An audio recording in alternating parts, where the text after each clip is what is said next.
In today's video, I'm going to teach you how to connect your Wise account with QuickBooks. To get started, open QuickBooks online and sign into your account.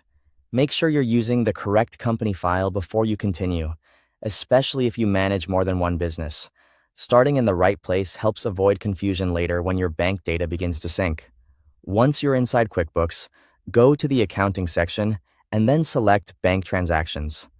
This is the area where QuickBooks lets you manage connected bank feeds, review imported activity, and organize transactions.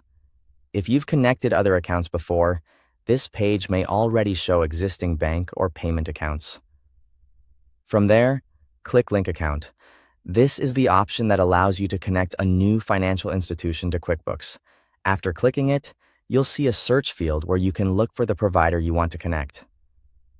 In the search bar, type Wise, then select it from the list of results. Be sure you choose the correct option so the connection process works properly. Once selected, QuickBooks will begin the setup flow for linking your Wise account. Next, sign into your Wise business account. This step is important because QuickBooks needs permission from Wise to securely access the account information that will be shared for syncing. Enter your login details in the secure sign-in window provided by Wise. After signing in, click Continue to begin the connection process. This moves you into the authorization stage, where Wise and QuickBooks work together to confirm that you want to link the two platforms. Now complete the prompts to authorize and connect your Wise account to QuickBooks.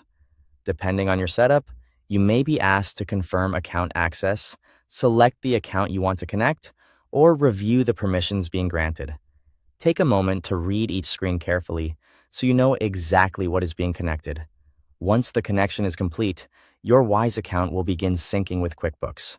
This means your transaction data can start flowing into QuickBooks automatically, helping you keep your records more up to date and reducing the need for manual entry. If the transactions don't appear right away, give the sync a little time, since the first connection can sometimes take a few moments to finish. After that, you can return to the bank transactions page to review imported activity and begin categorizing your transactions as needed. Thanks for watching.